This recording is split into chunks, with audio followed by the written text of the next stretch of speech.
সম্মানিত ব্রাদার মুসলিয়ান ইকরাম, মহান আল্লাহ তাআলার দরবারে শুকরিয়া আদায় করি, যিনি পবিত্র মাহে রমজানের 8টা রোজার একবারে সমাপ্তি লগ্নে তার গুরুত্বপূর্ণ হুকুম সালাতুল যোহরকে বা জামাত আদায় করার পর সর্বশ্রেষ্ঠ আসমানি কিতাব কোরআন মাজিদ থেকে কিছু কথা বলার এবং শোনার জন্য আল্লাহ তাআলা আমাদেরকে সুযোগ করে দিয়েছেন। আমরা সেই মুনিবের দরবারে শুকরিয়া আদায় করি, সবাই আলহামদুলিল্লাহ।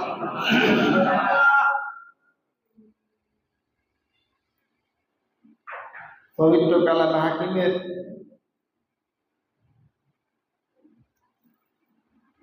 সূরা আরাফের ১৪ আয়াত তেলাওয়াত করেছি।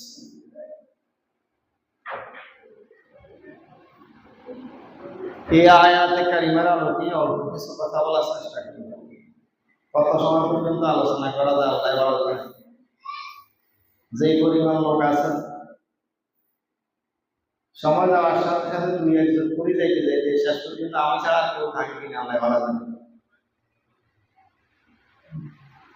যদি থাকে না থাকে তাহলে আলোচনা করবো ইনশাআল্লাহ। আল্লাহ আমার সবাই বলেন আমিন।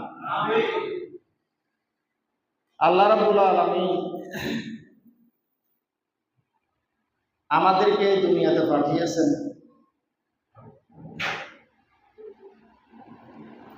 বাবা আদম এবং মা হাওয়া আলাইহিস সালাম থেকে এই মাখলুকের শুরু। যে মাখলুক তথা মানব জাতিকে আল্লাহ তাআলা এই দুনিয়ার খলিফা হিসেবে সৃষ্টি করেছেন।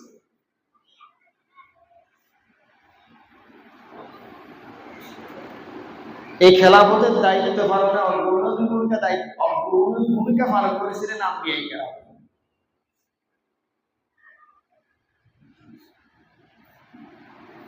আম্বিয়া কেরামের মাধ্যমে আমরা এই দুনিয়াতে কিভাবে জীবনযাপন করব সেই নিয়ম কানুনগুলো আল্লাহ তাআলা আমাদের কাছে পাঠিয়েছে।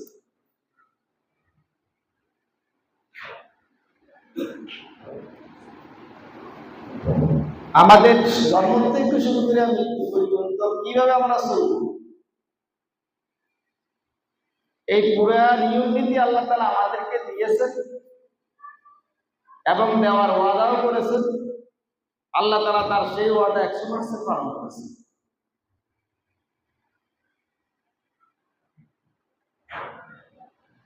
আল্লাহ রাব্বুল আলামিন হযরত আদম আলাইহিস সালাম এবং হাওয়া আলাইহিস সালামকে কেন্দ্রবিন্দু বানাইয়া দুনিয়ার সমস্ত মানুষের উদ্দেশ্যে ওয়াদাটা করেছিলেন। ইম্মা ইয়াতিয়ান্নাকুম মিন্নি হুদান ফামান তাবিআ হুদায়া ফালা খাউফুন আলাইহিম ওয়ালা হুম ইয়াহজানুন। আল্লাহ তাআলা বাবা আদম এবং মা হাওয়া আলাইহিস সালামকে যখন দুনিয়া পাঠাইছেন, তখন আদম এবং হাওয়া আলাইহিস সালামকে কেন্দ্রবিন্দু বানিয়ে দুনিয়ার সমস্ত মানুষকে উদ্দেশ্য করে বলেছেন, যতদিন তোমরা দুনিয়াতে বেঁচে থাকবে উদ্দেশ্যহীনভাবে চলাফেরা করার, জীবনযাপন করার কোনো সুযোগ নেই। একটা নির্দিষ্ট নিয়মের আওতায় তোমাদেরকে চলতে হবে। সুতরাং কোন নিয়মে চলবা? আমার পক্ষ থেকে তোমাদের কাছে আমার কিছু নিয়ম কানুন পৌঁছাবে, যেটাকে কোরআনের ভাষায় বলা হয় হেদায়েত, হাদিসের পরিভাষা যেটাকে তরিকা বলে। যে দুনিয়াতে যতদিন তোমরা অবস্থান করবে, যতদিন বেঁচে থাকবে, এই দুনিয়া চলার জন্য একটা নির্দিষ্ট নিয়মে চলার জন্য আমার পক্ষ থেকে কিছু নিয়ম কানুন, কিছু তরিকা তথা হেদায়েত পৌঁছাবে। ফামান তাবিআ হুদায়া ফালা খাউফুন আলাইহিম ওয়ালা হুম ইয়াহজানুন। যারা আমার এই হেদায়েতের অনুসরণ করিয়া চলবে, আমার এই নিয়ম মানিয়া চলবে, ওয়ালা খাউফুন আলাইহিম ওয়ালা হুম ইয়াহজানুন, দুনিয়া এবং আখিরাতে তাদের কোনো চিন্তা, কোনো হতাশা, কোনো দুশ্চিন্তা থাকবে না। সুবহানাল্লাহ। তাহলে কোন নিয়মে চলবো? এই নিয়মটা আল্লাহ তাআলা আমাদেরকে দিয়েছেন, যেটার আরবি হচ্ছে হেদায়েত। এই হেদায়েতের সর্বশ্রেষ্ঠ কিতাব হচ্ছে কোরআন মাজিদ। আমরা এই কোরআন মাজিদ থেকে আলোচনা করার জন্য আজকে এখানে বসেছি।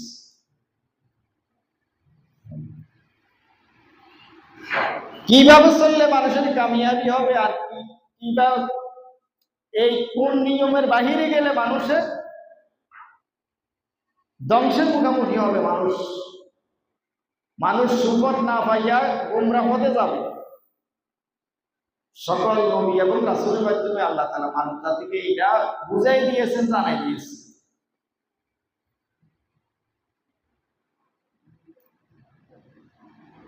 সকল আম্বিয়া কিরাম এই দায়িত্বটাই পালন করেছে।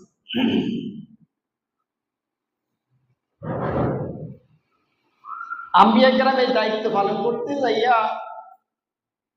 সকল নবী এবং রাসূল স্ব কাউকে যে দাওয়াতটা দিয়েছিলেন, সেই দাওয়াতটা ছিল এরকম, ইয়া কওমিল্লাহ মা লাকুম মিন ইলাহিন গায়রুহু। আদম আলাইহিস সালাম থেকে শুরু করিয়া সকল নবী রাসূলকে এই দাওয়াতটা দিয়েছেন, হে আমার কওম, হে আমার গোষ্ঠীর লোকেরা, উবুদুল্লাহ, তোমরা আল্লাহর ইবাদত করো। মা লাকুম মিন ইলাহিন গায়রু, আল্লাহ ছাড়া অন্য কারো ইবাদত করা তোমাদের জন্য জায়েজ নেই, তোমাদেরকে একমাত্র আল্লাহরই ইবাদত করতে হবে। এই দাওয়াতটা হযরত আদম আলাইহিস সালাম করেছিলেন। আদম আলাইহিস সালাম যতদিন বেঁচে ছিলেন, তার সন্তানরা আল্লাহর ইবাদত বন্দেগী মেনেই চলেছে, আল্লাহ তাআলার ইবাদত বন্দেগী করেছে। আদম আলাইহিস সালামের যুগে নাফরমান ব্যক্তিদের তেমন একটা অস্তিত্ব ছিল না, সবাই আল্লাহর কথা বলতেন। আদম আলাইহিস সালামের ইন্তেকালের পরে শয়তানের ওয়াসওয়াসায় মানুষ আস্তে আস্তে গুমরাহির দিকে চলে গেছে।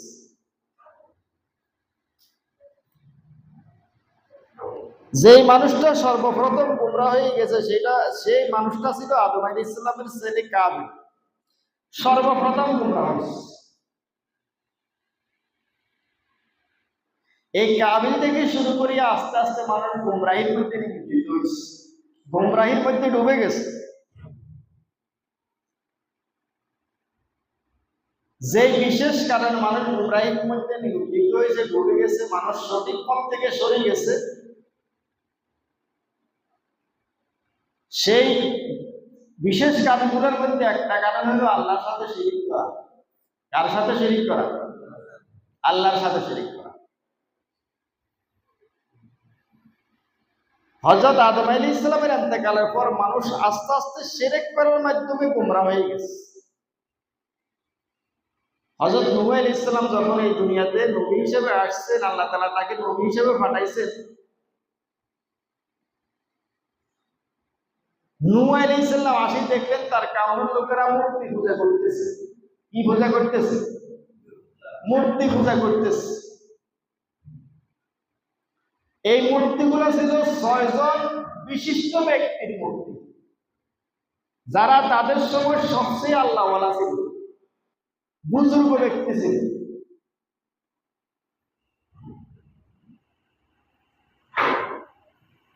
এই 6 জন ব্যক্তি হচ্ছেন ওয়াদ, সুওয়া, ইয়াগুস, ইয়াউক ও নাসর। এ সবাই আল্লাহওয়ালা ব্যক্তি ছিলেন, আল্লাহর একবার অনুগত বান্দা ছিলেন, বুজুর্গ ব্যক্তি ছিলেন।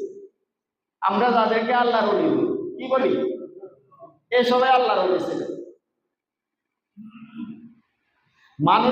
মানুষরা এদেরকে খুব শ্রদ্ধা ভক্তি করত, চাই তারা আল্লাহর অনুগত বান্দা হোক বা নাফরমান বান্দা হোক। আমাদের দেশে এরকম আছে কি নাই? রামপুরের নুরু দেশায় হুজুর আল্লাহর একজন মাকবুল বান্দা ছিলেন। ছোট অবস্থা আমরা দেখছি হুজুর যখন আমাদের এই এলাকায় ওয়াজ করতে আসতেন, হুজুরের প্রতি আমরা যারা মুসলমান আমাদের যে এরকম শ্রদ্ধা ভক্তি ছিল, যারা হিন্দু তাদেরও এরকম শ্রদ্ধা ভক্তি ছিল। আঙু বাড়ি বাড়ি হরিনারায়ণ বাপ এই হুজুর যখন এই এলাকায় আসতো হাদিয়া এসে হুজুরের জন্য হাল লই আইতো হাল, ঠিক আছে না? কি কারণে আইতো? সে বিজাতি হইল আল্লাহর এই অলির প্রতি তার কি ছিল? শ্রদ্ধা এবং ভক্তি ছিল।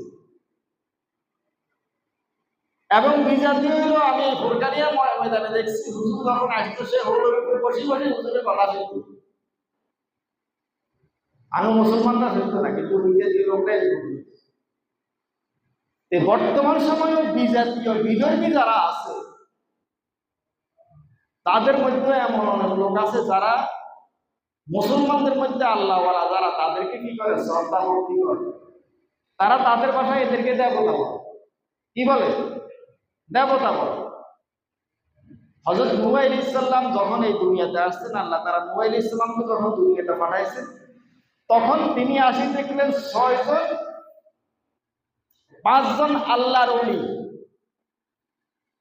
আল্লাহর বুজুর্গ বান্দা। এই 5 জন আল্লাহর বুজুর্গ বান্দা 5টা মূর্তি বানাইয়া তারা কি করে? পূজা করতেছে। এই যারা এই পূজাটা শুরু করছে তাদের উদ্দেশ্য ছিল এরা আল্লাহর ওলি ছিল, আল্লাহর বুজুর্গ বান্দা ছিল, আল্লাহর আবিদ বান্দা ছিল। এদের মূর্তি বানাই যদি আমরা সামনে রাখি তাহলে আল্লাহর কথা আঙ্গ মনে ধর্ম আইব, আঙ্গ মনে আইব। এই উদ্দেশ্যে সর্বপ্রথম এদের মূর্তি বানাইছে। যারা এই মূর্তিগুলা বানাইছে যখন তারা মরে গেছে, আস্তে আস্তে জনগণ সেই সময় লোকেরা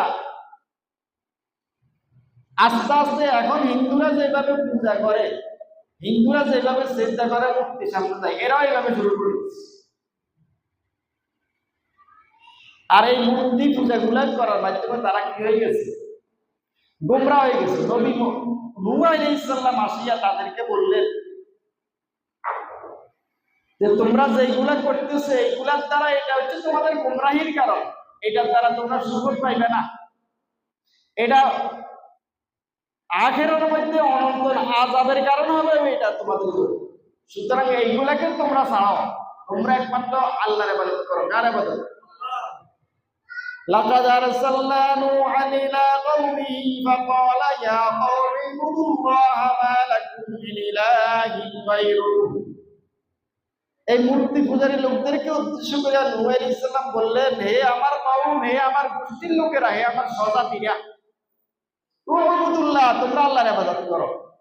মা লাকুম মিন ইলাহিন গায়রুহু, আল্লাহ ছাড়া অন্য কারো ইবাদত করার কোনো সুযোগ নেই, জায়েজ নেই। তোমরা শুধুমাত্র কেবলমাত্র কার ইবাদত করো? আল্লাহর ইবাদত করো।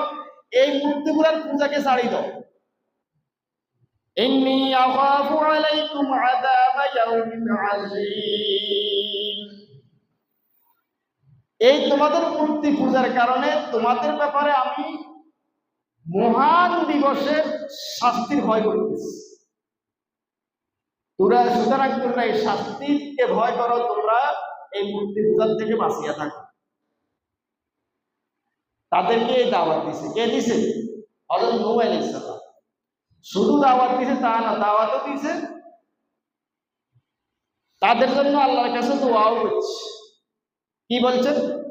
রব্বে ইন্নাহুন্না আদাল্লা কাসীরাম মিনান নাস ফামান তাবিআনি ফাইন্নাহু মিন্নী ওয়া মান আসানি ফাইন্নাকা গফুরুর রহিম।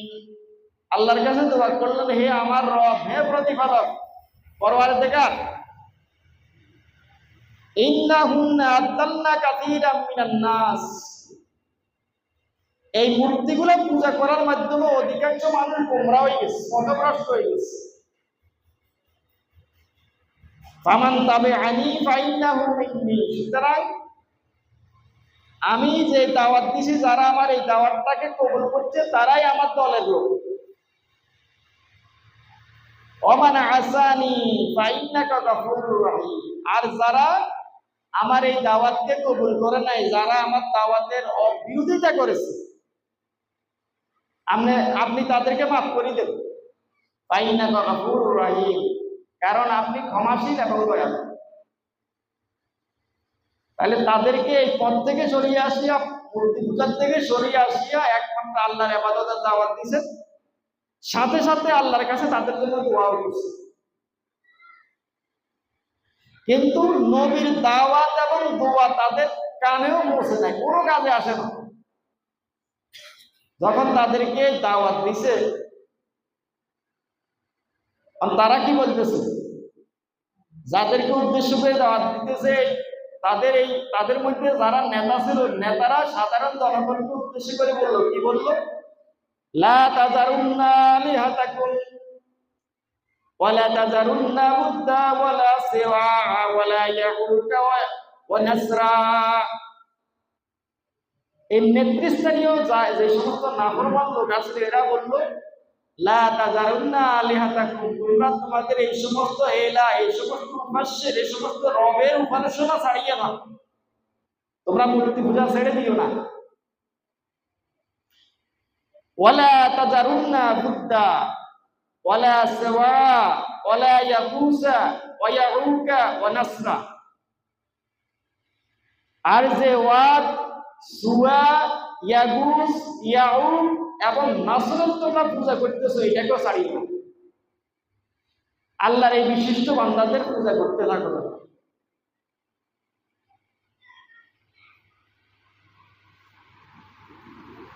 তাহলে নবী মুসা আলাইহিস সালাম তাদেরকে দাওয়াত দিয়েছেন, তোমরা এই সমস্ত মূর্তি পূজা ছাড়ো, একমাত্র আল্লাহর ইবাদত করো। আল্লাহর ইবাদত ছাড়া অন্য কারো ইবাদত করা জায়েজ নেই, কোনো সুযোগ নেই। তখন তাদের নেতারা তাদেরকে মানা করছে, না তোমরা এই পূজা ছাড়িও না, তোমরা এই পূজা করতে থাকো। লোকদেরকে বলিয়া এরপরে নবী মুসাকে তারা কি কইতেছে শুনবেন? قال الملأ من قومه إنا نراك في ضلال مبين। তার গোষ্ঠীর নেতারা নবী নূহ আলাইহিস সালামকে বলল, ইন্না লানারাকা, অবশ্যই অবশ্যই আমরা তোমাকে দেখতেছি, ফি দালালিন মুবিন, তুমি সুস্পষ্ট গোমরাহির মধ্যে আছো। কারে গোমরাহ করে? নবী নূহ আলাইহিস সালামকে বলতেছে যে তুমি আমাদেরকে বলতেছো পূজা ছাড়তাম, তুমি বলতেছো একমাত্র আল্লাহর ইবাদত করতাম, আমরা এটাকে ছাড়তাম না, কেউ এটাকে ছাড়বে না, আমরা তোমাকে দেখতেছি তুমি গোমরাহির মধ্যে আছো। নাউজুবিল্লাহ। কারে কয়? নবী নূহ আলাইহিস সালামকে বলতেছে তুমি গোমরাহির মধ্যে আছো, আমরা দেখতেছি তুমি গোমরাহির মধ্যে আছো। শুধু এই কথা কই কি ছাড়াই দিছে? এরপরে কি কয়? ক্বালু লাইন লাম তানতাহি ইয়া নূহ লাতাকুনান্না মিনাল মারজুমিন। তারা বলল, হে নূহ, যদি তুমি তোমার এই সমস্ত আবোল তাবোল কথাবার্তার থেকে বিরত না থাকো, তুমি যদি তোমার এই সমস্ত আবোল তাবোল কথা বাদ না দাও, লাতাকুনান্না মিনাল মাজরুমিন, তাহলে আমরা তোমাকে ফাঁদে মেরে হত্যা করব। নাউজুবিল্লাহ। তাহলে নবী নূহ আলাইহিস সালাম তাদেরকে কালেমার দাওয়াত দিয়েছেন যে তোমরা একমাত্র আল্লাহর ইবাদত করো, আল্লাহর ইবাদত ছাড়া অন্য কারো ইবাদত জায়েজ নেই। দাওয়াত দেওয়ার পাশাপাশি তাদের জন্য দোয়াও করছে। তারা নবীকে বলতেছে তুমি গোমরাহির মধ্যে আছো। এরপরে দমক দিয়ে কয়, যদি এই সমস্ত দাওয়াত তুমি ছাড়ি না দাও, তাহলে তোমাকে আমরা ফাঁদে মেরে হত্যা করব। নূহ আলাইহিস সালাম কি বলতেছেন এবার? قال يا قوم ليس بي ضلالة ولكني رسول من رب العالمين أبلغكم رسالات ربي وأنصح لكم وأعلم من الله ما لا تعلمون। নূহ আলাইহিস সালাম বললেন, হে আমার গোষ্ঠী, লাইসা বি দালালা, আমার মধ্যে কোনো গোমরাহি নেই, আমার মধ্যে কোনো ভ্রষ্টতা, কোনো খারাপ কথা নেই। ওয়ালাকিন্নী রাসূলুম মির রাব্বিল আলামিন, বরং আমি আল্লাহ তাআলার পক্ষ থেকে প্রেরিত একজন রাসূল। আল্লাহ তাআলা আমাকে তোমাদের কাছে রাসূল হিসেবে পাঠিয়েছে। উবাল্লিগুকুম রিসালাতি রাব্বি, আমি আমার প্রতিপালকের শুধু রিসালাত ভালো কথাগুলোই তোমাদের কাছে পৌঁছাই দিতেছি, এবং এইটার দ্বারা তোমাদের হিতাকাঙ্ক্ষী হিসেবে আমি এই দায়িত্বটা পালন করতেছি, আমি তোমাদের কল্যাণ কামনা করতেছি। وَاعْلَمُوا مِنَ اللَّهِ مَا لَا تَعْلَمُونَ। আর আল্লাহ তাআলার পক্ষ থেকে আমি যে কথাগুলো বলতেছি এটা কত দামি কথা, এটা আমি যা জানি তোমরা তা জানো। তাহলে তারা ধমক দিছে, যদি তুমি এই দাওয়াত থেকে, এই সমস্ত কথাবার্তার থেকে যদি তুমি বিরত না থাকো, এটা যদি বাদ না দাও, তাহলে আমরা তোমাকে পাথর মারি হত্যা করব। নবী নূহ আলাইহিস সালাম তাদেরকে ভদ্র ভাষায় বলছেন যে আমার মধ্যে কোনো গুমরাহি নেই, তোমরা আমাকে গুমরা বলতেছো, আমার মধ্যে কোনো গুমরাহি নেই, বরং আমি আল্লাহ তাআলার পক্ষ থেকে প্রেরিত রাসূল, আল্লাহর রিসালাতের দায়িত্ব পালনটাই আমি শুধুমাত্র করতেছি। ভদ্রভাবে তাদেরকে এই কথা বলার পর আবার আল্লাহর কাছে তাদের জন্য দোয়াও করছে। কি করছে? রব্বিগফির লি লিকাওমি ইন্নাহুম লা ইয়ালামুন। আল্লাহর কাছে দোয়া করে বলেন, হে পরওয়ারদিগার, ইগফির লি লিকাওমি, আমার স্বজাতিকে আপনি মাফ করে দেন, আমার কাউমকে, আমার গোষ্ঠীকে মাফ করে দেন। আন্নাহুম লা ইয়ালামুন, কারণ এরা বুঝে না, এরা মূর্খ জাতি, এরা না বুঝার কারণে এরকম করতেছে, আপনি এদেরকে কি করেন? মাফ করে দেন।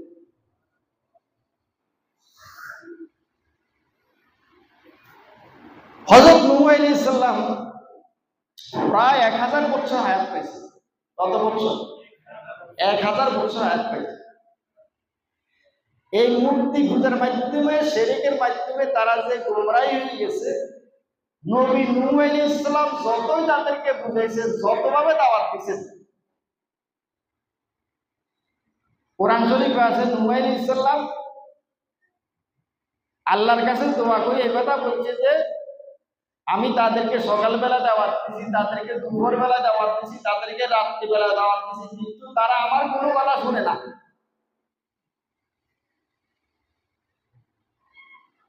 শুনে না, এই কথা হইলে তো হইল, শুধু এইটা নয়, নাফরমানরা, বিজাতি লোকরা, আল্লাহর দুশমন যারা ছিল, হাজার হাজার নবীকে তারা কি করছে? হত্যা করছে দ্বীনে দাওয়াত দেওয়ার কারণে। যে সমস্ত নবীদেরকে হত্যা করতে পারে নাই, তাদের প্রতি কাফের মুশরিকরা, জালেমরা কি করছে? অত্যাচার করছে, শারীরিক নির্যাতন করছে, মানসিক নির্যাতন করছে। যে সমস্ত নবী এবং রাসূলরা কাফের মুশরিকদের শারীরিক মানসিক নির্যাতনের মুখোমুখি হয়েছে, তার মধ্যে সবচেয়ে বেশি শারীরিক নির্যাতনের মুখোমুখি হয়েছে হযরত নূহ আলাইহিস সালাম। এমন কোনো পন্থা রাখে না, এমন কোনো তরিকা রাখে না যেই তরিকা দ্বারা নূহ আলাইহিস সালামের প্রতি কি করে না? নির্যাতন করে না।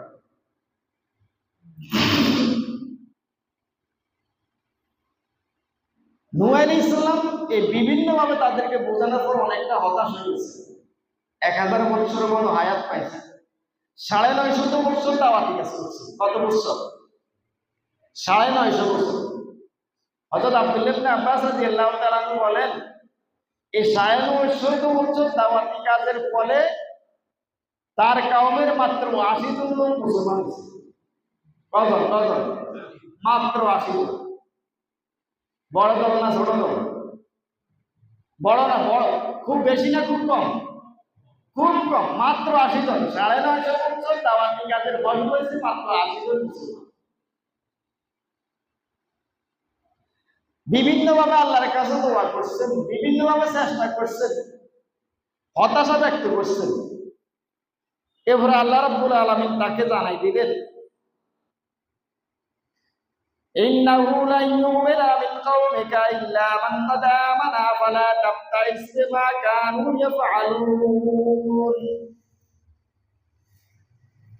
আপনার কওমের আর কোন লোক কখনোই মানবে না। যে 80 জন আছে, 80 জনের শেষ, আর কোন লোক কি করতো না? ইমান আনতো। এ জানাই দিছে, আল্লাহ তাআলা জানাই দিছে, ওহী নাযিল করে আল্লাহ তাআলা জানাই দিছে, আপনার কাউমের কোনো গাড়ি মেরাই করবে ইল্লা মিন কাদা আমানা, যারা ঈমান আনার তারা আনছে, আর কেউ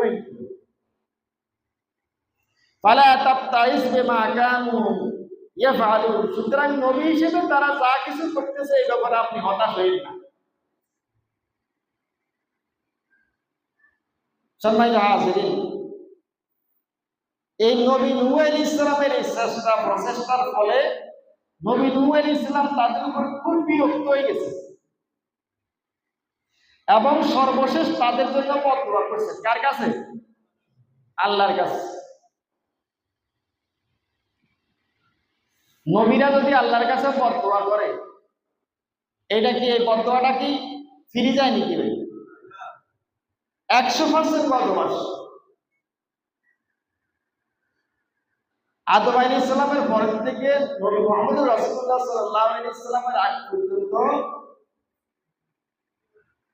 6টা গোষ্ঠীকে, 6টা জাতিকে আল্লাহ তাআলা পুরোপুরি ধ্বংস করে দিয়েছে। কয়টা জাতি? 6 জাতি। এই 6টা জাতির মধ্যে একটা জাতি হচ্ছে কওমে নূহ আলাইহিস সালামের জাতি। নূহ আলাইহিস সালামে এমন বদদুয়া করছে, একটা নাফরমান ব্যক্তিও আর দুনিয়াতে বাঁচিয়ে দেখতে পারবে না।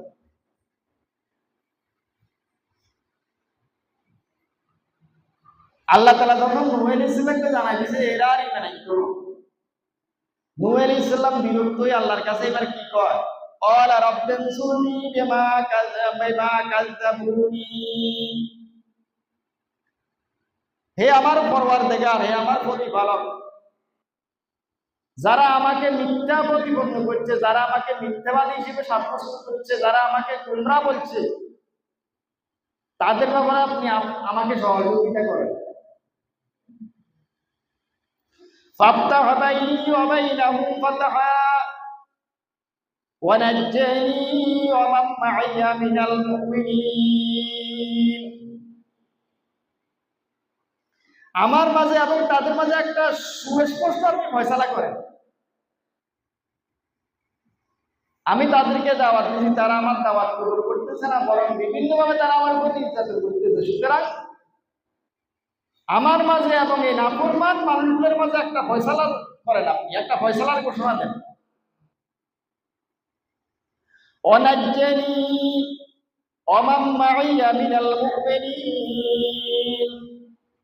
আর আমাকে এবং ঈমানদার লোকদের মধ্য থেকে যারা আমার সাথে আছে এদেরকে আপনি তাদের থেকে, তাদের নির্যাতন থেকে কি করেন? নাজাত দেন। কার কাছে দোয়া করছে? আল্লাহর কাছে দোয়া করছে। আমার এবং তাদের মাঝে একটা ফয়সালা করে দেন এবং তাদের থেকে আমাকে এবং আমার অনুসারীদেরকে বাঁচান।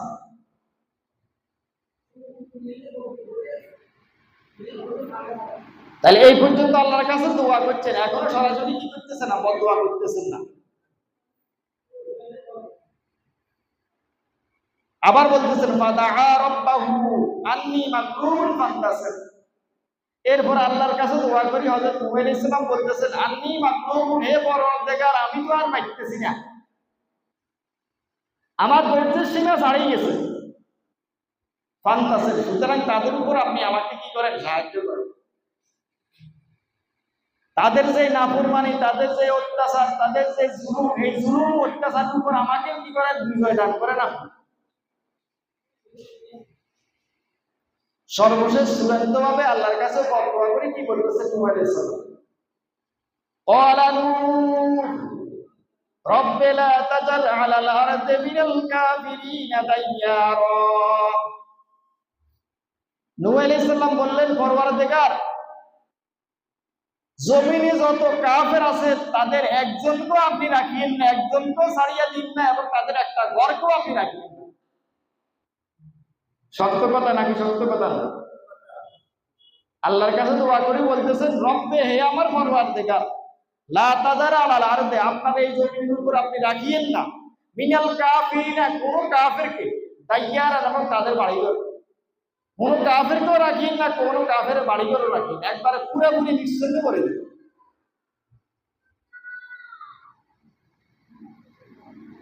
কেন রাখিয়েন? এই বদদোয়াটা কেন করছেন? ইন্নাকা ইনতাজারহুম ইউদাল্লু ইবাদাকা ওয়ালা ইয়ালিদু ইল্লা ফাজিরান কাফফারা। কারণ যদি আপনি তাদেরকে ছাড়ি দেন, তারা যে জুলুম করতেছে, তারা যে অত্যাচার করতেছে, তারা যে নাফরমানি করতেছে, এদেরকে যদি আপনি ছাড়ি দেন, ইউদাল্লুকা ইবাদাকা, তারা আপনার সকল বান্দারে গোমরা বানাইয়া লাইব। সব বান্দারে কি করব? গোমরা করে ফেলবো, পথভ্রষ্ট করে ফেলবো। ওয়ালা ইয়ালিদু ইল্লা ফাজিরান কাফফারা। আর যদি আপনি তাদেরকে ছাড়িয়ে দেন, তাদেরকে যদি আপনি বাঁচাই রাখেন, তাদের ঘর থেকে, তাদের ওরস থেকে ফাসিক কুফার কাফির ছাড়া কোনো সন্তান জন্ম গ্রহণ করবে না। তাদের ঘরে যে সমস্ত ছেলে মেয়ে হইবে দেখুন কাফেরই হইবে, সুতরাং তাদের একটাকেও আপনি ছাড়িয়ে দেন। এই দোয়াটা কি কঠিন দোয়া নাকি কঠিন দোয়া? খুব কঠিন দোয়া। আল্লাহ রাব্বুল আলামিন হযরত নূহ আলাইহিস সালামের এই বদদোয়াটাকে কবুল করেছেন। বদদোয়া কবুল করে এবার নূহ আলাইহিস সালামকে বলতেছেন, আপনি একটা নৌকা বানান। কি বানান? আপনি একটা নৌকা বানান।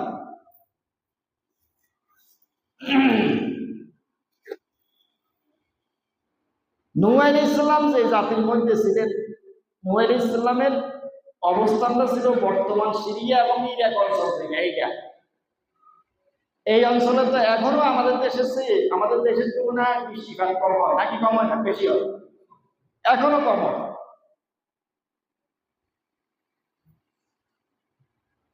সেই সময় অবস্থাটা ছিল এরকম, খুব একটা বৃষ্টিপাত হইলে হয় না। একবারে কি ছিল, অঞ্চলটা ছিল মরুভূমি, খুব অনাবৃষ্টি ছিল। কিন্তু আল্লাহ তাআলা নূহ আলাইহিস সালামকে বলছে, আপনি একটা নৌকা বানান। কি বানান? কিন্তু ওই সময় ওই সমস্ত এলাকায় কোনো নৌকার অস্তিত্ব ছিল না। যে জিনিস আমাদের সামনে নাই, যে জিনিসকে আমরা কোনো সময় দেখি না, আমাদেরকে যদি কেউ বলে যে ওই জিনিসটা বানাই দিন, আমরা কি বানাইতে পারি? যেটা আছে, যেটা দেখছি, এইটাই না বানানো সম্ভব হয় নাকি বলে? ওই অঞ্চলে কখনো কোনো নৌকা ছিল না, নৌকার তো দরকারে নেই, ছিল একবারে মরুভূমি এলাকা। আল্লাহ তাআলা নূহ আলাইহিস সালামকে বলতেছেন, আপনি নৌকা বানান। নৌকা কি উনি বানাইতে পারবেন? নৌকা তো আর উনি দেখেও। এই জন্য বলতেছেন, ওয়াসনাইল ফুলকা বিআইউনিনা ওয়াহয়িনা ওয়ালা তুখাতিবনি ফিল্লাযিনা যালামু ইন্নাহুম মুগরাকুন। আপনি নৌকা তো দেখেন না, কেন নৌকা বানাবেন এটা তো আপনি জানেন না। সুতরাং আমি আপনাকে যেভাবে বলবো, আমার নির্দেশনা অনুযায়ী আপনি একটা নৌকা বানান। নৌকা কেমনে বানাইতে হবে এটা আল্লাহ শিখিয়ে দিচ্ছে। তাহলে ইঞ্জিনিয়ার হচ্ছে আল্লাহ, আর মিস্ত্রি হচ্ছে হযরত নূহ আলাইহিস সালাম। মূল ফর্মুলাকার আল্লাহ। কেমনে কেমনে বানাইতে হবে একবারে এটার পুরোপুরি ইঞ্জিনিয়ারিং শিডিউলটা দিচ্ছেন আল্লাহ তাআলা। আল্লাহ তাআলা নির্দেশনা অনুযায়ী নূহ আলাইহিস সালামকে আল্লাহ তাআলা বলছেন যে আপনি একটা নৌকা বানান। নৌকা কেন বানাইবেন? ওয়ালা তুখাতিবনি ফিল্লাযিনা যালামু ইন্নাহুম মুগরাকুন। আপনি বদদোয়া করছেন, আমি আপনার বদদোয়াটাকে কবুল করছি। সুতরাং আপনি একটা নৌকা বানান, যে সমস্ত নাফরমান ব্যক্তিরা আছে এরা সবাই ডুবে মরবে। সুতরাং এই সমস্ত নাফরমানদের ব্যাপারে আপনি আমার কাছে আর কোনো আগ দিতে শুনবেন না, আর কোনো দোয়া করবেন না। দোয়া তো বহুল করছেন, এরপর বদদোয়া করছেন, আমি বদদোয়াটাকে কবুল করলাম। এদের ব্যাপারে আপনি আমার কাছে আর কোনো দরখাস্ত দিন না। আপনি আমার নির্দেশনা অনুযায়ী একটা নৌকা বানান। এই নাফরমানরা সবাই ডুবে মরবে, সুতরাং নাফরমানদের ব্যাপারে আপনি আমার কাছে আর কি করিয়েন না, ওকালতি করিয়েন। তাহলে অঞ্চল হয়েছে মরুভূমি, যেখানে নৌকা কেউ কোনো সময় দেয়। কিন্তু নূহ আলাইহিস সালাম এবার নৌকা বানানো শুরু করতে নির্দেশ দিছে কে? আল্লাহ। কে নির্দেশ দিছে? যখন নূহ আলাইহিস সালাম নৌকা বানানো শুরু করতেছে, তখন হেতার আবার উপবাস শুরু করছে। ও এতদিন হেতারে দাবি করছে আল্লাহর নবী, এতে মানুষদেরকে বিভিন্ন কথা বই গুমরা বানাইয়া লাইছে। অন হাতে হয়ে গেছে কাঠ মিস্ত্রি, কি মিস্ত্রি? ওয়াসনাউল ফুলকা ওয়া কুল্লামা মাররা আলাইহি মালাউম মিন কওমিহি সাখিরু মিনহু। নূহ আলাইহিস সালাম নৌকা বানানো শুরু করলেন, ওয়া কুল্লামা মাররা আলাইহি মালাউম মিন কওমিহি সাখিরু মিনহু। এই নৌকা বানানো শুরু করেছেন তাদের নেতাদের মধ্যে কেউ যখন এই নূহ আলাইহিস সালামের কাজ দিয়ে যাইতেন, তখন তারা নূহ আলাইহিস সালামরে কাঠ মিস্ত্রি বলে অভিহিত করতে লাগলেন। কহে তখন কাঠ মিস্ত্রি হয়েছে, আর কোনো কথায় নন দিয়েছে কাঠ মিস্ত্রি। নূহ আলাইহিস সালাম কি বলেন? ক্বালা ইন তাসখারু মিন্না ফাইন্না নাসখারু মিনকুম কামা তাসখারুন। নূহ আলাইহিস সালাম বলেন, যদি তোমরা আমাদেরকে উপহাস করো, আমরাও তোমাদেরকে উপহাস করতেছি যেভাবে তোমরা আমাদেরকে উপহাস করতেছ। কি বলি উপহাস কর? আমরা তোমাদেরকে কি বলি উপহাস করো? তোমাদেরকে উপহাস করতেছি, তোমরা যেই বাড়াবাড়ি করছো এই বাড়াবাড়ির কিন্তু শেষ আছে। তোমাদেরকে শক্তভাবে ধরা দিব। কি দিব? ফাসাউফা তা'লামুন মান ইয়াতিহি আযাবুন ইউখজি ওয়া ইয়াহিল্লু আলাইহি আযাবুন মুকিম। অচিরেই তোমরা জানতে পারবা, খুব তাড়াতাড়ি তোমাদের কাছে আযাব আসি, শাস্তি আসি উপস্থিত হইল। তোমরা কেউ এই দুনিয়াতে থাকবে না, সবাই নিশ্চিত হয়ে যাবে।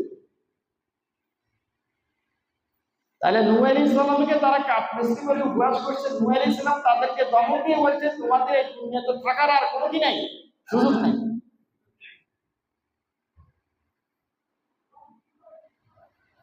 হাত্তা ইযা জা আমরুনা ওয়া ফারাত তাননুর। তাহলে নূহ আলাইহিস সালামকে আল্লাহ তাআলা নৌকা বানাইতে বলছে। নৌকার কাজ কি? নৌকার কাজ হচ্ছে পানির থেকে নিজেকে কি করা, রক্ষা করা, হেফাজত করা। আল্লাহ তাআলা নূহ আলাইহিস সালামকে জানাই দিয়েছেন যে নৌকা বানাও, আর একটা প্লাবনের দ্বারা, একটা প্রলয়ঙ্করী বন্যার দ্বারা এদের সবাইকে ধ্বংস করে দেওয়া হবে।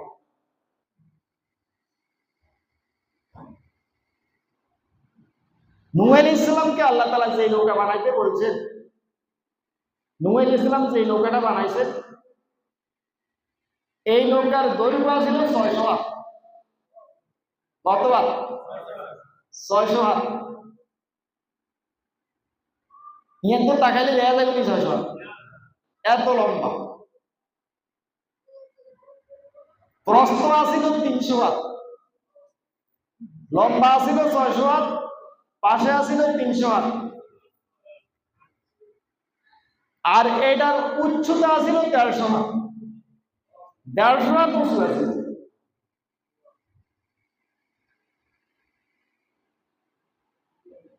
এই নৌকা বানানো যখন শেষ হয়েছে, শেষ হওয়ার পর এই বন্যা আসি তাদেরকে ডুবাই দিব, বন্যা হইব। এই বন্যা আসতেছে, এটা কেমনে বোঝা যাইব? হযরত নূহ আলাইহিস সালামকে আল্লাহ বলে দিয়েছেন, বন্যা যখন আসা শুরু হইব, প্লাবন যখন আসা শুরু হইব, তখন তোমরা দেখবা তোমাদের চুলা দিয়ে আপনা আপনি পানি উঠতেছে। কি দিয়ে পানি হবে? চুলা দিয়ে। এ যখন চুলা দিয়ে আস্তে আস্তে পানি উঠা শুরু করছে, নাফরমানরা দেখছে, হাজারাটা আর পাইল কি হইতেছে। নূহ আলাইহিস সালাম যখন দেখলেন, তখন আল্লাহর কাছে দোয়া করলেন, জানলা এখন কি করবো? তখন আল্লাহ তাআলা নূহ আলাইহিস সালামকে বললেন, কুল্লা হামাল ফিহা মিন কুল্লি যাওজাইন ইসনাইন ওয়া আহলাকা ইল্লা মান সাবাকা আলাইহিল কাউল ওয়া মান আমান। আল্লাহ তাআলা তিনটা নির্দেশনা দিয়েছেন নূহ আলাইহিস সালামকে। কয়টা? এই নূহ আলাইহিস সালাম যে নৌকাটা বানাইছে, এই নৌকাটা লম্বা ছিল কত হাত? 600 হাত। পাশে ছিল কত হাত? 300 হাত। উচ্চতা ছিল কত হাত? 150 হাত। এই নৌকাটা ছিল 3 তলা বিশিষ্ট নৌকা। কয় তলা? 3 তলা, অর্থাৎ বিশাল এক জাহাজ। বিশাল এক কি? নিচের তলাতে আছিল সব পোকামাকড়। পোকামাকড় এটা কি আল্লাহ তাআলার মাখলুক নাকি মাখলুক? বন্যা হইব, প্রলয়ঙ্করী বন্যা হইব, এই বন্যাটাই সাহায্য। তবে আল্লাহ তাআলা তার কোন মাখলুককে নিশ্চিন্ত করতেন।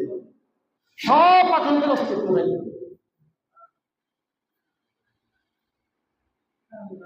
আল্লাহ তাআলা নূহ আলাইহিস সালামকে বলছেন যত মাখলুক আছে সব মাখলুককে আপনি এখানে উঠান।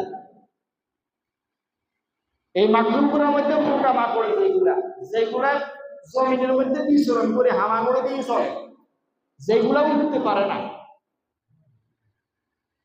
এদেরকে আপনি রাখেন নিচের তলার মধ্যে। আর আপনি আপনার পরিবার পরিজন এবং আপনার প্রতি যারাই মেনে নিচ্ছে, এই পরিবার পরিজন বলতে আবার যারা নাফরমানি করছে তারা না। পরিবার পরিজন বলতে হযরত নূহ আলাইহিস সালাম, তার স্ত্রীও সবাই কিন্তু মুসলমান আছেন না। হযরত নূহ আলাইহিস সালামের যে স্ত্রী ছিল, স্ত্রীর মধ্যে তিনজন ছিল মুসলমান, তিনজন তার প্রতি মেনে নিচ্ছে। একজন ছিল এত মারাত্মক, কাফের মুশরিকরা যত বিরোধিতা করছে তার চেয়ে বেশি বিরোধিতা করছে তার স্ত্রী, এবং তার নাবালক সন্তানরাও ছিল, যাদের এখন ইসলাম গ্রহণ করার কি হয় নাই, বয়স হয়ে যায়।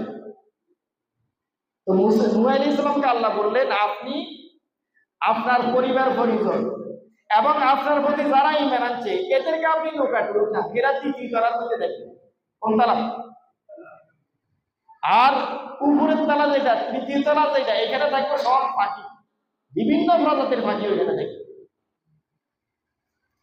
ফাঁকি ওখানে উঠার দরকার আছে, ফাঁকিটা আপনার উঠতে পারে আরে না, তাহলে ফাঁকিকে ওখানে উঠানোর দরকার আছে।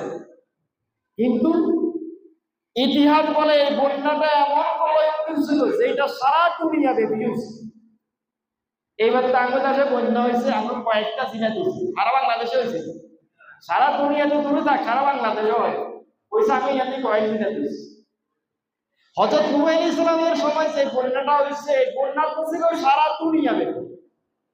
দুনিয়ার এমন একটা জায়গাও ছিল না যেটা সামান্যতম শক্তি আছে। আল্লাহর এই দুনিয়ার মধ্যে পাহাড় পর্বত আছে কি নাই? এই দুনিয়াতে এখন যে সমস্ত বন্যা হয়, তারপরে জলোচ্ছ্বাস হয়, কোনো পাহাড়ের উপর পানি ওঠে, কোনো পাহাড়ের উপর পানি ওঠে না। কিন্তু নূহ আলাইহিস সালামের সময় যে বন্যাটা হয়েছে, ওই বন্যার ঢেউ ছিল পাহাড়ের মতো, এক একটা ঢেউ পাহাড়ের মতো ছিল, এবং এক একটা ঢেউর সময় সমুদ্র দূরে থাকে। যে উঁচু উঁচু পাহাড়গুলো ছিল এইগুলোর উপর 15 থেকে 40 হাত পর্যন্ত পানি, কিসের উপর? পাহাড়ের উপর। অর্থাৎ কোনো গাছ গাছালিও পানির উপরে থাকার কিছু না। এই জন্য আল্লাহ তাআলা বলছে পাখিরাও সেই সময় উড়ার কোনো সুযোগ পাবে না, কোনো জায়গায় বসার সুযোগ পাইতো, সবকিছু ডুবে গেলে পাখিরা কোন জায়গা দৌড়।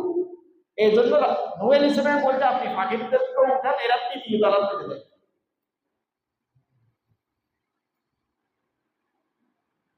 এই প্রলয়ঙ্করী বন্যাটা ছিল সর্বমোট 6 মাস। কয় মাস? 6 মাস, 180 দিন। হযরত আব্দুল্লাহ ইবনে আব্বাস রাদিয়াল্লাহু তাআলা বলেন রজব মাসের 10 তারিখে শুরু হয়েছে আর মুহররম মাসের 10 তারিখে শেষ হয়েছে। কয় মাস? 6 মাস। এই টানা 6 মাস বন্যা আছে।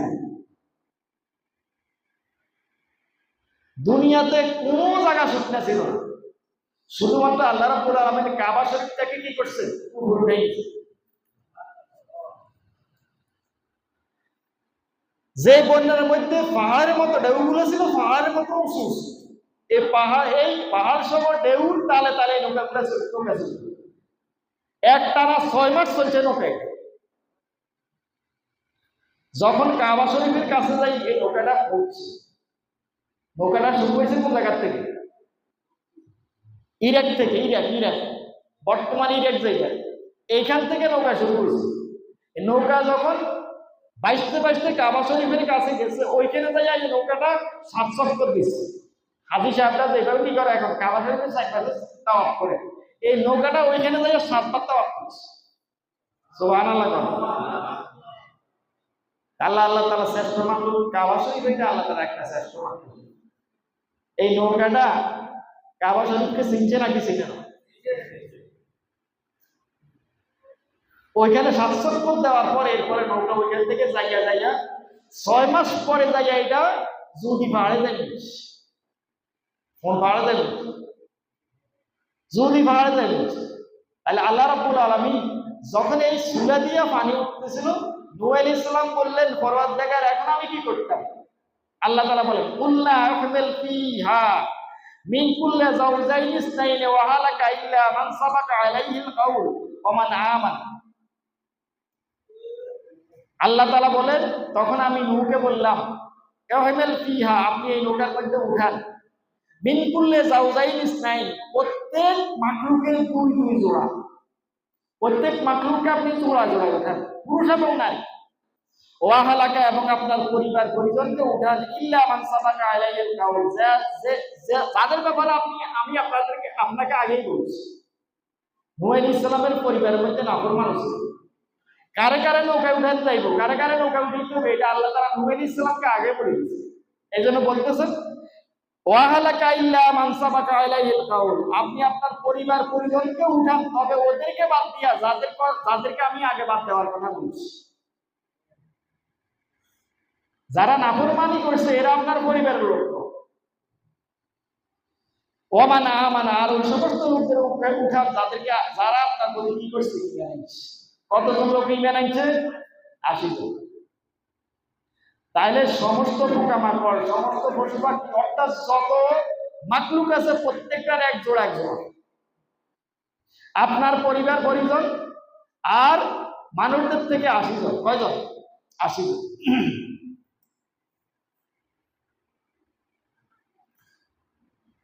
আল্লাহ রাব্বুল আলামিনের নির্দেশনা অনুযায়ী হযরত নূহ আলাইহিস সালাম এদের সবাইকে নৌকাতে উঠাইছে।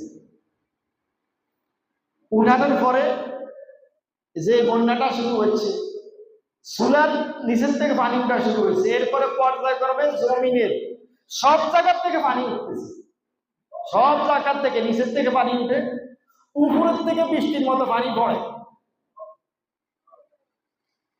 এইভাবে কতদিন?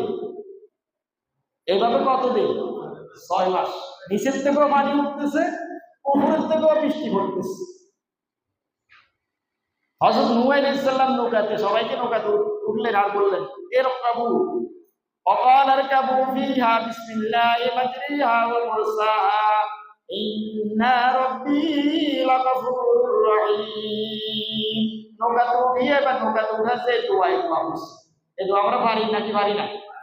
এটা নৌকা উঠার দোয়া, জাহাজে উঠার দোয়া, সাঁকড়িতে উঠার দোয়া, এটা যানবাহনে উঠার দোয়া না। কিন্তু আমাদের মধ্যে অনেকে আছে, আমরা নৌকাতে উঠতে দোয়া করি, আবার উঠতে দোয়া করি, আবার ওই যানবাহন উঠতে দোয়া করি। যানবাহন উঠার দোয়া কিন্তু এটা না। যানবাহন উঠার দোয়া কি? সুবহানাল্লাযী সাখখারা লানা হাযা ওয়া মা কুননা লাহু মুকরিনিন। যানবাহন উঠার দোয়া আলাদা। তাহলে নৌকা উঠার দোয়া কি? ওয়াকাল আরকাবু বিসমিল্লাহি মাজরিহা ওয়া মুরসাহা ইন্না রাব্বী লাগাফুরুর রহিম। হযরত নূহ আলাইহিস সালাম বললেন, তোমরা নৌকাতে উঠো, বিসমিল্লাহি মাজরিহা ওয়া মুরসাহা, ওই প্রতিপালকের, ওই আল্লাহর নামে যার এই জানটা চলমান এবং স্থিতিশীল। এইটা আমাদেরকে কি করব? আল্লাহর আযাব থেকে, তার আযাব থেকে কি করবে? হেফাজত করবে। ইন্না রাব্বী লাগাফুরুর রহিম, নিশ্চয় আমাদের প্রতিপালক ক্ষমাশীল এবং দয়ালু। তাহলে নূহ আলাইহিস সালাম, আল্লাহ তাআলা সমস্ত মাখলুক এবং ঈমানদার ব্যক্তিরা নৌকাতে উঠছে। নৌকাতে উঠার পর নৌকা কি ওই জায়গায় দাঁড়ায় রয়েছে নাকি? ওয়াহিয়া তাজরি বিহিম ফি মাউজিন কাল জিবাল ওয়া নাদা নূহুন ইবনাহু ওয়া কানা ফি মা'জাল ইয়া বুনাইয়া ইরকাব মা'ানা ওয়া লা তাকুন মা'আল কাফিরিন। ওয়াহিয়া তাজরি বিহিম ফি মাউজিন কাল জিবাল, আর এই নৌকাটা তাদেরকে নিয়ে চলতে শুরু করলো ফি মাউজিন কাল জিবাল, পাহাড় সম ঢেউয়ের মাঝে। যে বন্যাটা হয়েছে, এই বন্যার মধ্যে ঢেউটা হচ্ছে এক একটা ঢেউ পাহাড়ের মতো। যারা কক্সবাজার গেছেন দেখছেন, একবারে প্রত্যেক সেকেন্ডে সেকেন্ডে কি পরিমাণ ঢেউ হয়, এক ঢেউর লগে মানুষ ডুবে যায়। যারা গেছেন তারা দেখছেন, ঠিক আছে না? এক এক ঢেউর লগে মানুষ কি হয়ে যায়? ডুবে যায়। আর এই এক একটা ঢেউর গর্জন। আর নূহ আলাইহিস সালামের সময় যে বন্যাটা হয়েছে, এই বন্যার মধ্যে এক একটা ঢেউ ছিল পাহাড়ের মতো। এই পাহাড় সম ঢেউর মাঝে এই নৌকাটা তাদেরকে নিয়ে কি করলো? চলতে শুরু করছে। এই যখন এই ঢেউর মধ্যে নৌকাটা চলতে শুরু করছে, হযরত নূহ আলাইহিস সালামের এক পুত্রের নাম ছিল কেনান। কি নাম ছিল? খুব নাফরমান ছিল। হযরত নূহ আলাইহিস যখন এই ঢেউর মধ্যে দেখলো যে ছেলে ভাসতেছে, তখন তিনি তার ছেলেকে উদ্দেশ্য করে কি বলতেছেন? ওয়ানাদা নূহু ইবনাহু। হযরত নূহ আলাইহিস সালাম তার ছেলেকে উদ্দেশ্য করে বললেন, অকানা ফি মা'জালিন, যখন সে এই ঢেউর মধ্যে হাবুডুবু খাইতেছে, ইয়া বুনাইয়া, হে আমার কলিজার টুকরা। কারে কইতেছে? ছেলেরই কইতেছে। ইরকাব মা'ানা, তুমি আমাদের সাথে এই নৌকার মধ্যে চড়ো। ওয়ালা তাকুম মা'আল কাফিরিন, তুমি কাফেরদের সাথে থাকিও না। ঈমান আনে নাই, তারপরও ছেলের প্রতি বাবার দরদ আছে কি নাই? এরপরে বলি আল্লাহ তাআলা বলবো নূহ আলাইহিস সালামকে ধমক দিয়া, যেই ছেলে আল্লাহর পথে চলে না, এই ছেলে ছেলে দাও, তার নিজের ছেলে হিসেবে দাবি করার ইমানদার কি নাই? ইমানদারের জন্য যায় না। নূহ আলাইহিস সালাম ছেলেকে বললেন, হে আমার কলিজার টুকরা, তুমি আমাদের সাথে এই নৌকাতে উঠো। ওয়ালা তাকুম মা'আল কাফিরিন, তুমি কাফেরদের সাথে থাকিও না। ছেলে কত বড় নাফরমান ছিল, বাবারে কি কয়? قال سآبي إلى جبل يعصمني من الماء قال لا عاصم اليوم من أمر الله إلا من رحم। ছেলে বাবাকে বলল, সাআবি ইলা জাবাল, আমি অচিরেই তাড়াতাড়ি যে পাহাড়ে উঠি। আমি আপনার সাথে নৌকা উঠতেন না, আমি তাড়াতাড়ি যে কোথায় কোথায় উঠবো? পাহাড়ে উঠবো। ইয়াসিমুনি মিনাল মা, এই পাহাড়টা আমাকে এই পানি থেকে হেফাজত করবে, রক্ষা করবে। নাফরমানি কথা নাকি? নাফরমানি কথা না। قال لا عاصم اليوم من امر الله الا من رحم। নূহ আলাইহিস সালাম বললেন, আজ আল্লাহর নির্দেশ থেকে বাঁচার কারো কোনো নেই। যে বন্যাটা, যে পানিটা, যে ঢেউটা, এটা কার নির্দেশ? যখন ছেলে কেনান বলল, আমি আপনার সাথে নৌকা উঠতেন না, আমি পাহাড়ে যাই উঠে যাইব, পাহাড়ে উঠলে আমি পাহাড়টা আমাকে পানি থেকে কি করবে? আমাদের। নূহ আলাইহিস সালাম বললেন, এই বন্যাটা হচ্ছে আল্লাহর নির্দেশ, এই ঢেউটা হচ্ছে আল্লাহর নির্দেশ, এইটার থেকে বাঁচার কোনো উপায়, কোনো সুযোগ কোনো বান্দার আছে না। ইল্লা আমার রাহিম, শুধুমাত্র ওই বাঁচতে পারে যার প্রতি আল্লাহ তাআলা রহম করছেন, অর্থাৎ ঈমানদার। সুবহানাল্লাহ। وحال بينهما الموج فكان من المغرقين। আর এই কথা বলার এক পর্যায়ে নূহ আলাইহিস সালাম এবং তার ছেলে কেনানের মাঝে একটা বিশাল এক ঢেউ আসছে। ঢেউ আসার সাথে সাথে ফাকানা মিনাল মুগরাকিন, সে ডুবন্ত ব্যক্তি, অর্থাৎ সে ঢেউর ভিতরে রুড়ে গেছে, ধ্বংস হয়ে গেছে।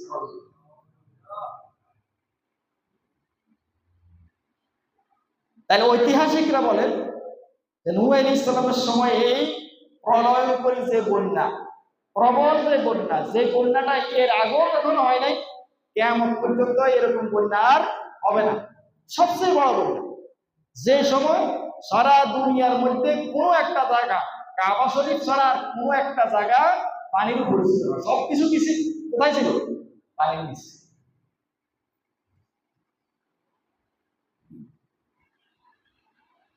যখন 6 মাস অতিক্রান্ত হয়ে গেছে, তখন আল্লাহ রাব্বুল আলামিন এবার জমিনকে বলতেছে, ইয়া আরদু ব্লাহি মাক ওয়া ইয়া সামাউ ব্লাহি ওয়াগিজাল মা। এবার আল্লাহ তাআলা জমিনকে বলতেছেন, এ ব্লাহি মাক, হে জমিন, তোমার মধ্যে যে পানি আছে এই পানিটাকে তুমি শুষে নাও, গিলিয়ে নাও। কারে বলতেছে? জমিনকে। ওয়া সামাউ আকলিহি, আর আসমানকে বলতেছে, তুমি তোমার আসমান থেকে যে বৃষ্টি বর্ষণ করতেছো এটা তুমি বন্ধ করো, তুমি থামো। তাহলে বৃষ্টিটাও আল্লাহর মাখলুক নাকি? মাখলুক। মাখলুক। বৃষ্টিটাও থামি গেছে। অগিজাল মা, আর পানিটা কন্ট্রোলে আসে গেছে, পানি নিয়ন্ত্রণে গেছে। অকুজিয়াল আমরু, আল্লাহ তাআলার যে গজবের সিদ্ধান্ত, এই সিদ্ধান্তটাও শেষ হয়ে গেছে, গজবটাও কি হয়ে গেছে? শেষ হয়ে গেছে। গজব শেষ হয়ে যায়, যাদের জন্য গজবের ফয়সালা হয়েছে তারা কি বাঁচে গেছে? কেউ বাঁচেনি। ওয়াস্তাওয়াত আলাল জুদি, আর নৌকাটা যাই জুদি পাহাড়ের সাথে যাই কি করছে, লাগছে, মিশছে, নৌকা নোংর হয়েছে যাই জুদি পাহাড়ের সাথে। অকিলা বুদাল লিল কওমিজ জালিমিন, আর বলা হইলো যত যদি কোন জালিম লোক এখনো বাঁচি থাকে সবগুলো ধ্বংস হয়ে যাবে। কে বলছে? আল্লাহ তাআলা বলছে। হযরত নূহ আলাইহিস সালাম তিনি কি মানুষ ছিলেন নাকি মানুষ ছিলেন না?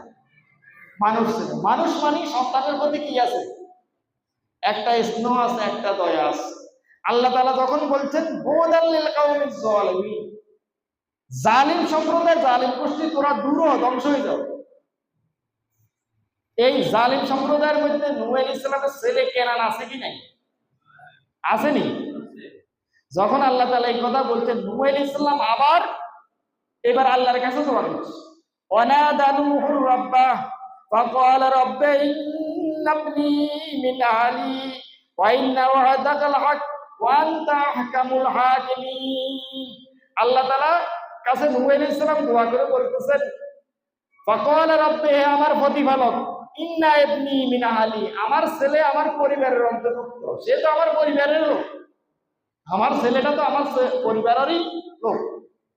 ওয়া ইন্না ওয়া'দাকাল হক, আর আপনার ওয়াদাটা সত্য, আপনি তো বলছেন আমার পরিজনদের নৌকা তুলে নিতে, ইগা তো নৌকা তুলে না, সুতরাং এরে আপনি কি করি না, ধ্বংস করে না, এটা আপনি বাঁচান। কার কাছে দোয়া করছেন? দোয়াটা কি ন্যায্য নাকি অন্যায্য? দোয়াটা কি ন্যায্য নাকি অন্যায্য? আল্লাহ তাআলার ঘোষণা অনুযায়ী এটা একটা অন্যায্য দোয়া। গজবটা আছে কার জন্য? নাফরমানদের জন্য। যেই ছেলের জন্য দোয়া করছে এটা কি আল্লাহর অনুগত বান্দা ছিল না নাফরমান ছিল? সুতরাং নবী হইল যে দোয়াটা করছে, দোয়াটা কার পক্ষে গেছে? আল্লাহর অনুগত বান্দাদের, ইমানদারদের পক্ষে গেছে নাকি নাফরমানের পক্ষে গেছে? এবার আল্লাহ তাআলা কি বলতেছেন? ক্বালা ইয়া নূহ ইন্নাহু লাইসা মিন আহলিক, হে নূহ সাবধান, ইন্নাহু লাইসা মিন আহলিক, এতে তোমার পরিবারের লোক না, পরিবারের অন্তর্ভুক্ত।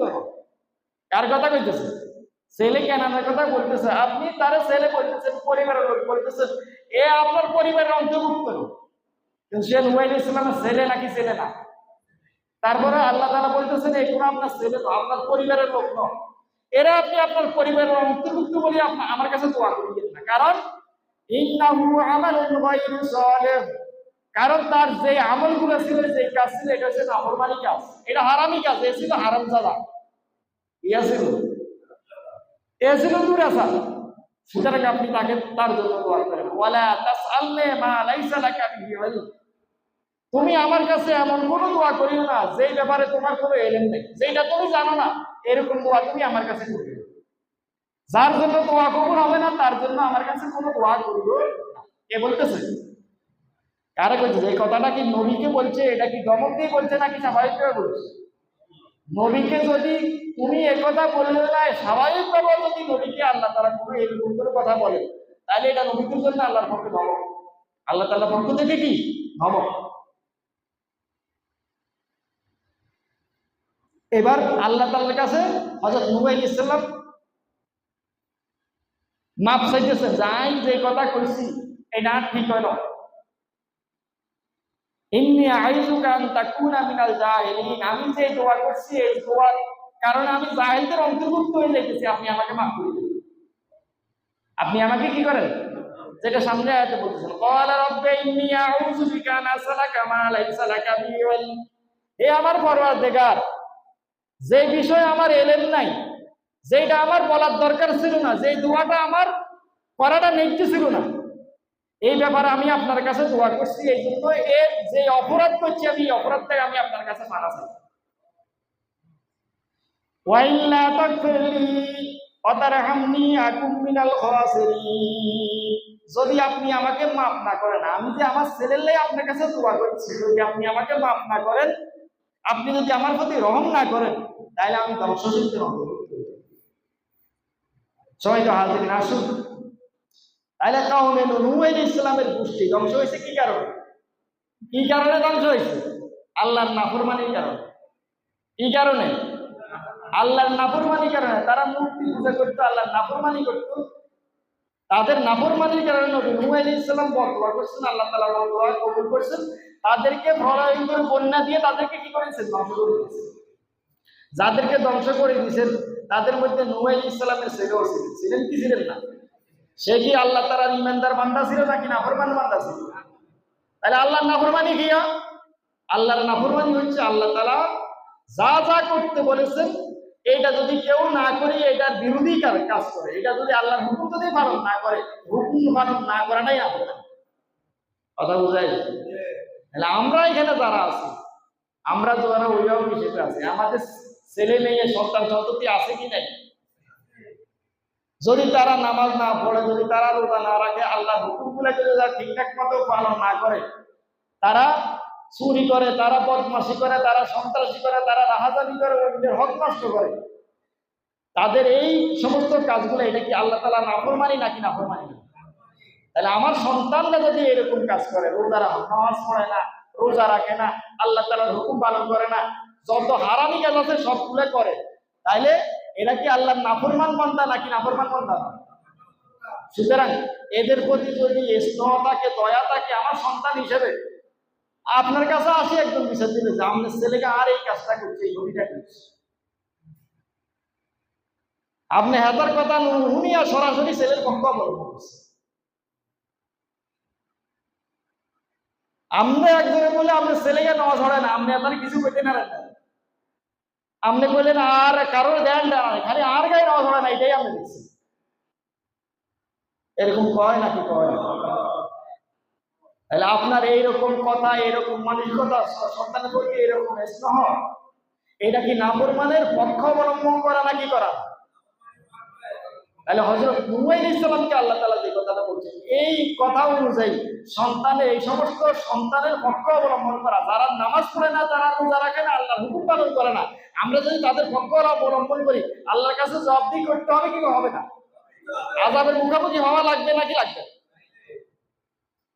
এটা সময় যা আছে আমাদের সন্তান সন্ততির প্রতি আমাদের কি আছে? দায়িত্ব আছে। যদি আমার সন্তান নামাজ না পড়ে, অবশ্যই সে নাফরমান। আমার সন্তানটা জাহান্নামের কি হয়ে যেতেছে? তার এই নামাজ না পড়ার কারণে, তার এই রোজা না রাখার কারণে, আল্লাহর এই হুকুম পালন না করার কারণে এর সে জাহান্নামের আগুনে উপস্থিত হয়ে যেতেছে।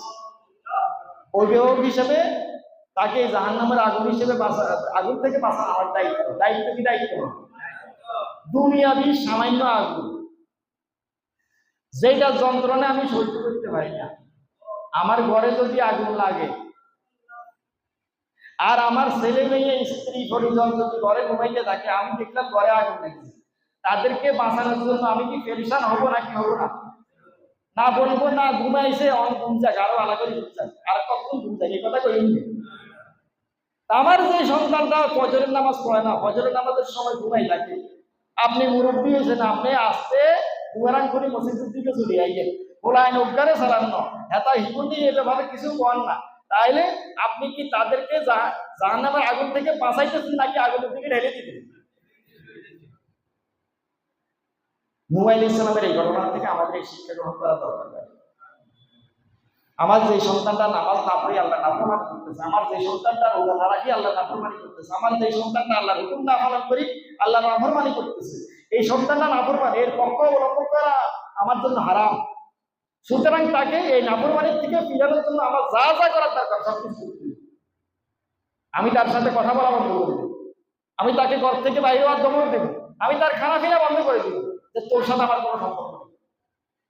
এরকম করার দরকার আছে কিন্তু এটা না করি ওলাই টিয়া দেয়, ওলাই টিয়া মদিনা হাকিম আসছে, এরকম যদি কই তাইলে কালকে আমাদের ময়দানে আল্লাহর কাছে আমার কি করতে হবে? আল্লাহ রাব্বুল আলামিন হযরত নূহ আলাইহিস সালামের বিস্তারিত ঘটনা থেকে তাহলে ছেলের সাথে সম্পৃক্ত নূহ আলাইহিস সালামের যে আচরণ এবং সেই ব্যাপারে আল্লাহ তাআলার যে ধমক, এটার থেকে আমরা আমাদের শিক্ষা গ্রহণ করি, যেন আমরা আমাদের বেনামাজি, বেরোজগারি, আল্লাহর হুকুম অমান্যকারী সন্তানদের ব্যাপারে যেন আমরা অভিভাবক হিসেবে দায়িত্ব পালন করতে পারি, আমাদের সন্তানগুলোকে যেন আমরা আল্লাহ তাআলার অনুগত বান্দা হিসেবে তৈরি করার জন্য আমরা চেষ্টা করতে পারি। আল্লাহ তাআলা সেই তৌফিক আমাদের সবাইকে দান করুন। আমিন। আলহামদুলিল্লাহ রাব্বিল আলামিন। আসসালামু আলাইকুম।